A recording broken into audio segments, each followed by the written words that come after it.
Assalamualaikum warahmatullahi wabarakatuh. Halo semuanya, gimana kabar kalian hari ini? Saya harapkan semuanya masih dalam keadaan sehat, semuanya masih tetap semangat belajar walaupun kita masih belum bisa tatap muka ya. Saya juga berharap cepat atau lambat kita nanti bisa segera tatap muka dan belajar seperti biasa. Oke, untuk hari ini kita masih melanjutkan materi yang kemarin tentang pengenalan kimia. Kalau kemarin itu kan kita bahasnya tentang kimia itu apa, terus apa aja yang dipelajarin di kimia.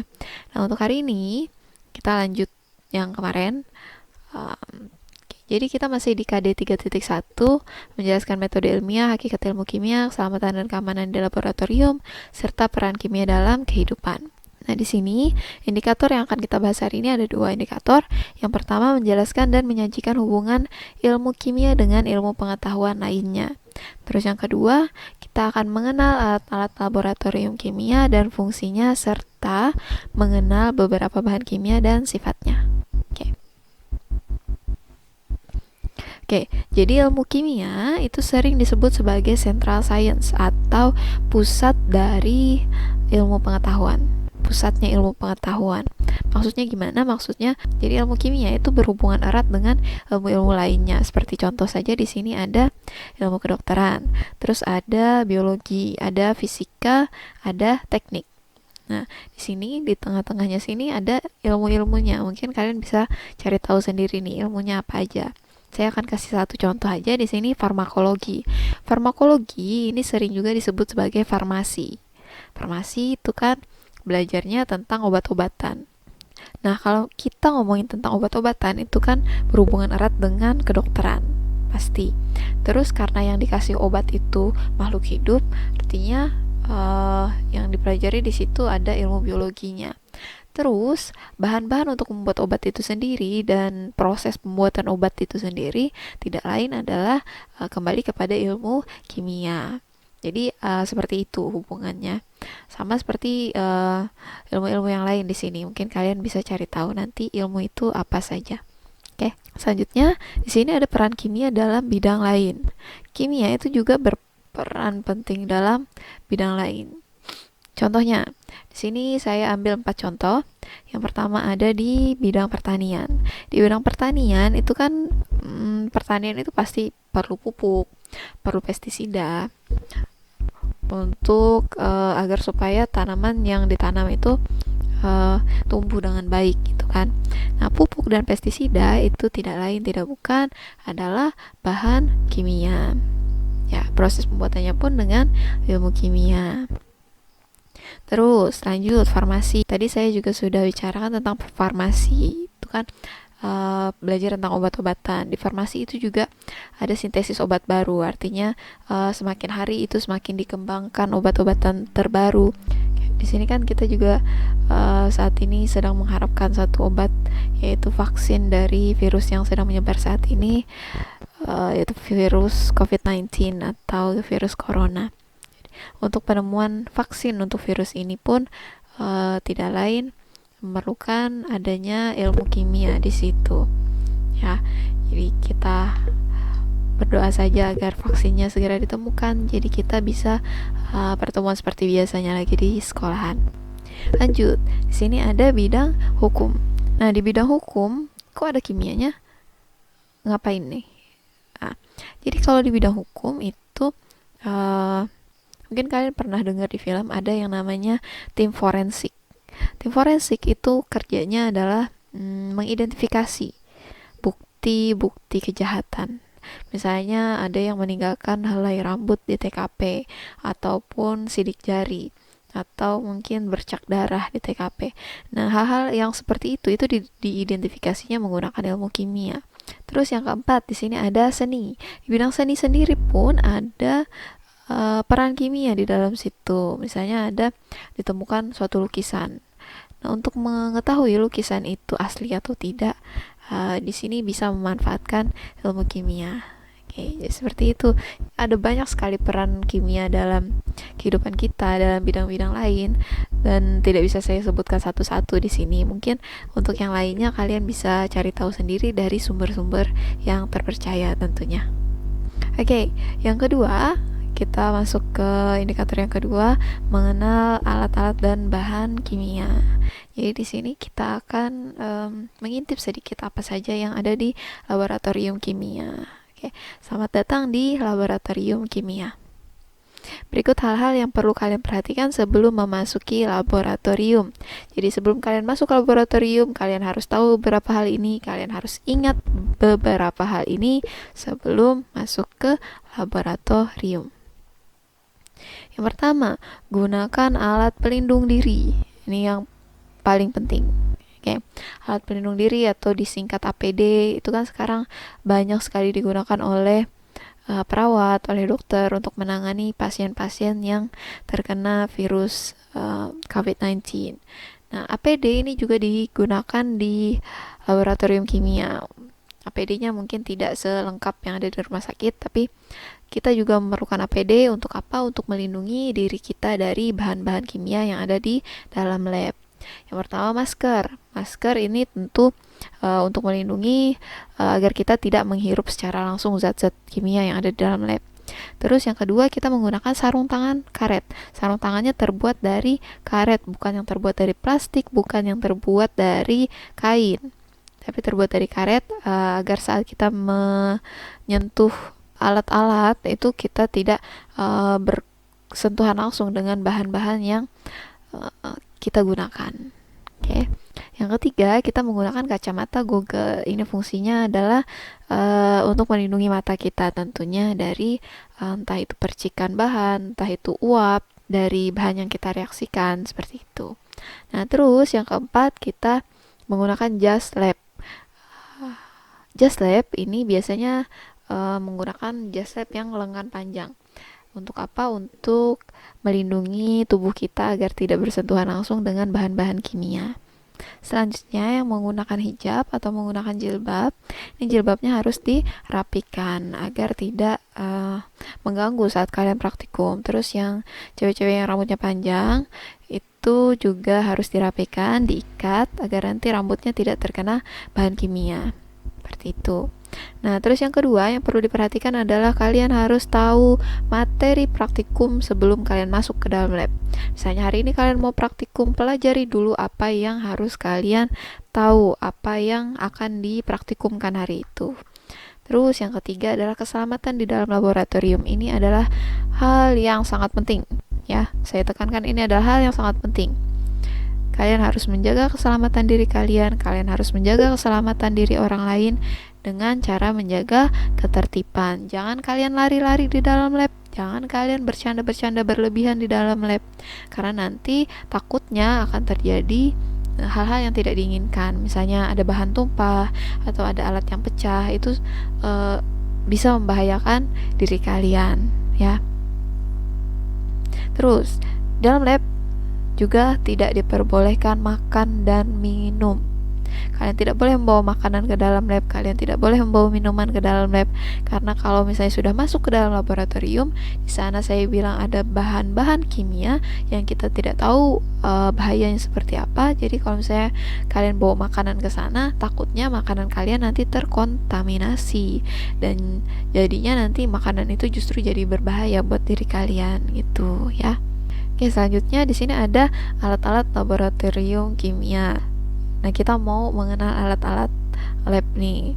Di sini saya tidak bisa menyebutkan semua alat-alat lab.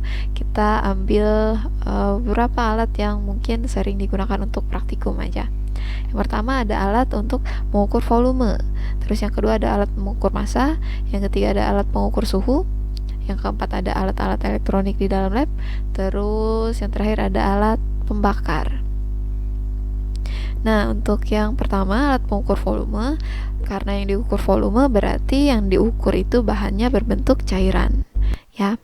Terus di sini ada 1 2 3 4 5, ada 5 alat pengukur volume. Yang pertama di sini ada gelas kimia atau disebut juga dengan gelas beker. Bentuknya seperti gelas biasa, cuman di sini di ujung sini ada seperti lekukannya agar mempermudah saat kita menuangkan bahan dari situ. Terus di sini ada gelas ukur. Apa bedanya gelas ukur sama gelas kimia? Gelas ukur ini dia lebih langsing, lebih kecil. Terus juga skala di sini, ini kan ada skalanya nih, 100, 200, 300, 400, 500. Nah, untuk gelas ukur ini skalanya lebih detail, lebih teliti.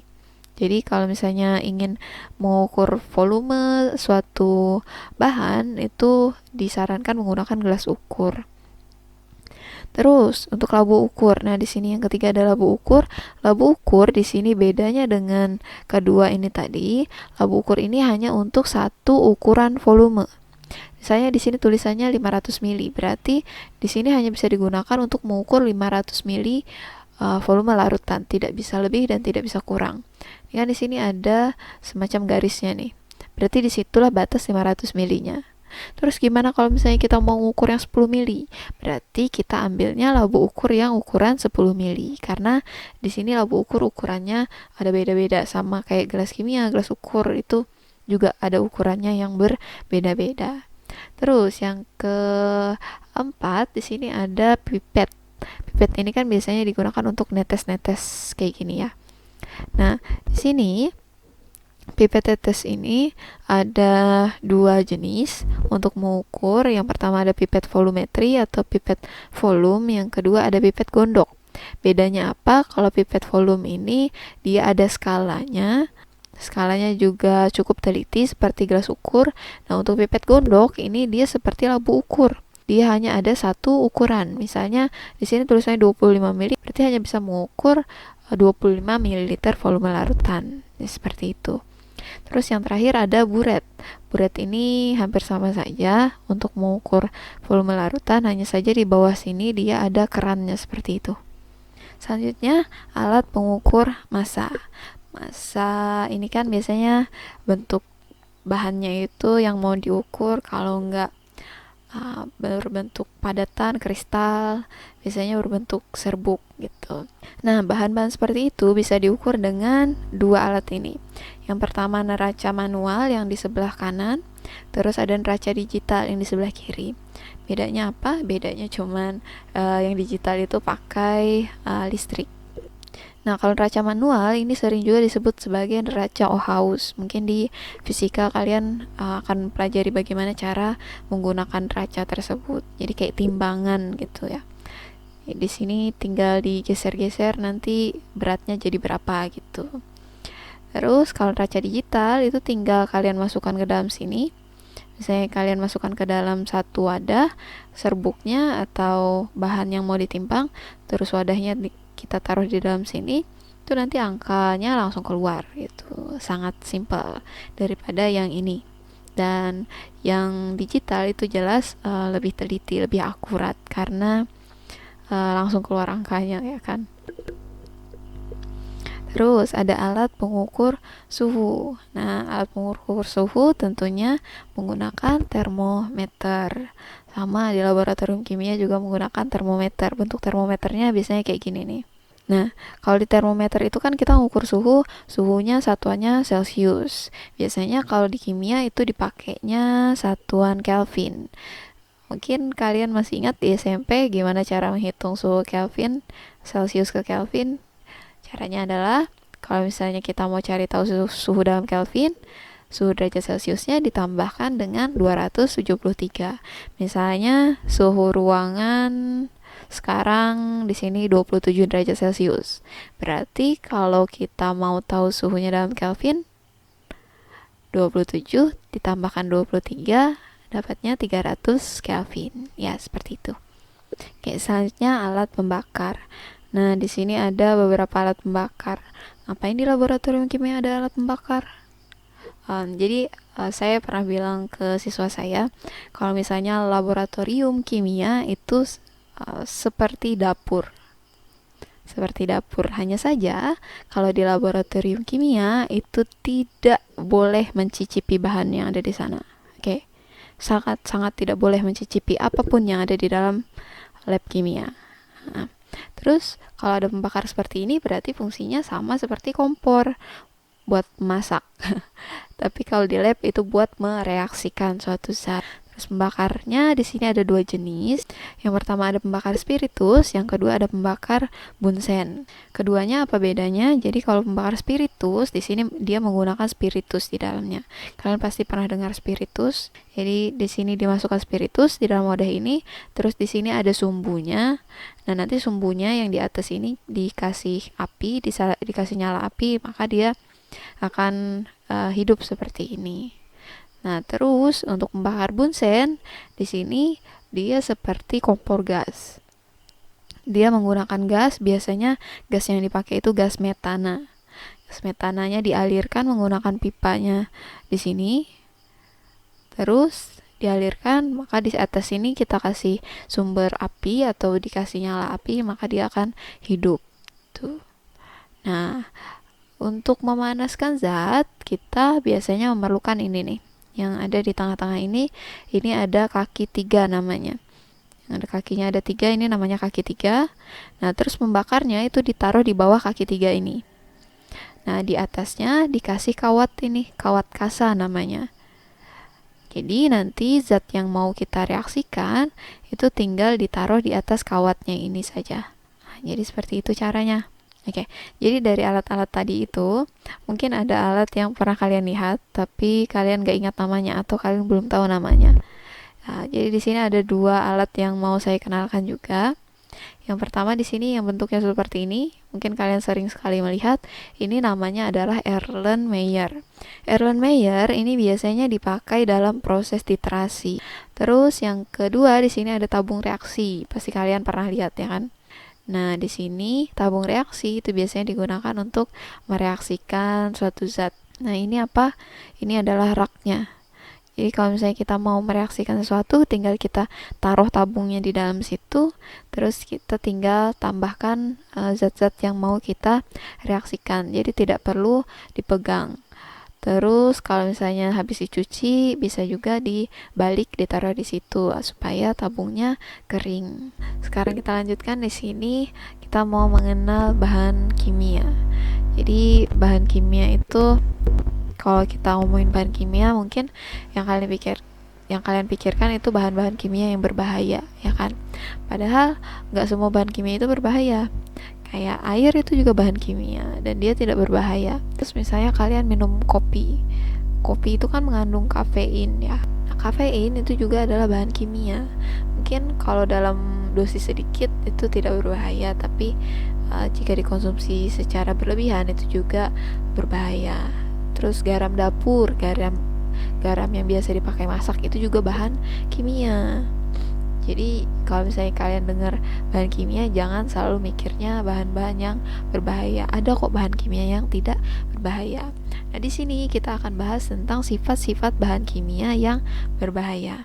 Oke, kita mulai dari ujung sebelah kiri atas. Di sini ada lambang api. Nah, kalau misalnya lambang api seperti ini, itu artinya bahan kimia tersebut mudah terbakar.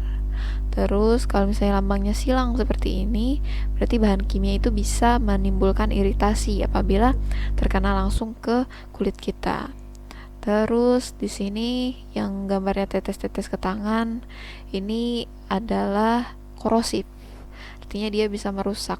Kalau kena tangan kita, dia bisa merusak jaringan yang ada di tangan kita. Terus yang gambar tengkorak ini artinya zat kimia atau bahan kimia itu beracun. Beracunnya di sini belum tentu beracun yang masuk ke mulut. Misalnya tertelan itu jadi beracun, itu enggak juga. Ada yang hanya uapnya saja itu beracun. Makanya kalau di lab kimia itu kita memerlukan masker agar terhindar dari hal-hal yang seperti itu. Nah, terus yang bentuknya seperti ini, seperti ledakan ini artinya bahan kimianya mudah meledak. Terus di sini gambarnya seperti ini artinya bahan tersebut berbahaya untuk kehidupan. Terus, nah, lamber lingkaran, terus ada apinya seperti ini dia bersifat oksidator. Terus selanjutnya yang ada gambar ikan, terus gambar pohon mati, ini artinya bahan kimianya berbahaya bagi lingkungan. Artinya bahan kimia ini tidak boleh sembarangan dibuang ke alam bebas karena akan merusak ekosistem atau kehidupan yang ada di sekitarnya. Terus yang terakhir yang gambarnya seperti ini adalah radioaktif. Ini artinya ada radiasi di sekitar lambang tersebut. Jadi bahan kimianya mengeluarkan radiasi. Jadi di bahan-bahan kimia itu di botolnya atau di toplesnya itu biasanya terdapat gambar-gambar simbol seperti ini. Jadi kalau kalian ngelihat, kalian akan sudah tahu simbolnya apa, itu artinya apa gitu ya. Nah, di sini kita bahas sedikit petunjuk dan larangan di dalam laboratorium. Yang pertama, kalau kalian mau praktikum itu jangan kalian campur buku, alat dalam satu meja. Kalian harus pisahkan, di atas meja itu hanya ada alat laboratorium ya.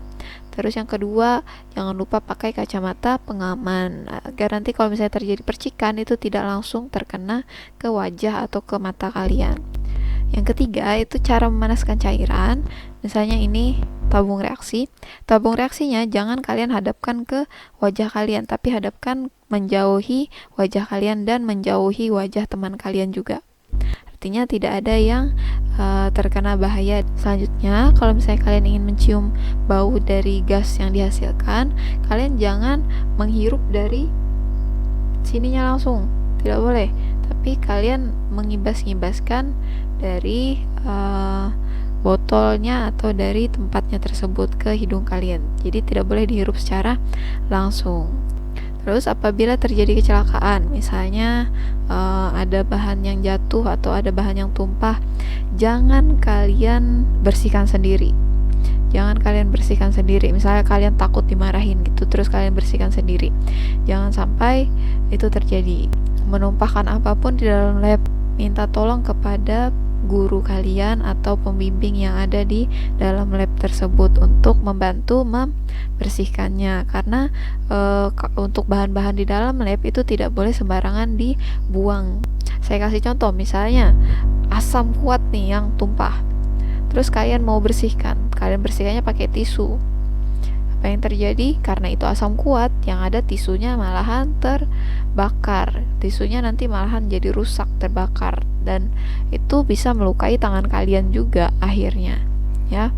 Nah, untuk bahan-bahan seperti itu ada penanganannya supaya bisa dibersihkan, tidak sembarangan ya. Nah, terus apabila selesai praktikum jangan dicampurkan sembarangan. Misalnya kita mereaksikan bahan A, B, C, D. Terus sudah selesai praktikum mau kita buang, buangnya jangan dicampurkan. A, B, C, D kalian campurkan semua terus dibuang, itu jangan ya. Tetap minta bantuan dari guru ataupun dari pembimbingnya. Oke, tidak boleh sembarangan.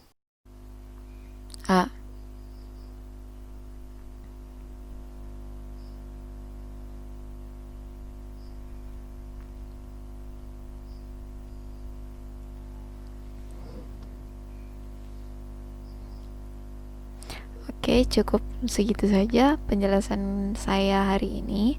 Jangan lupa seperti kemarin, tetap dibuat ringkasan dan dikumpulkan. Oke, terima kasih sudah menonton video ini.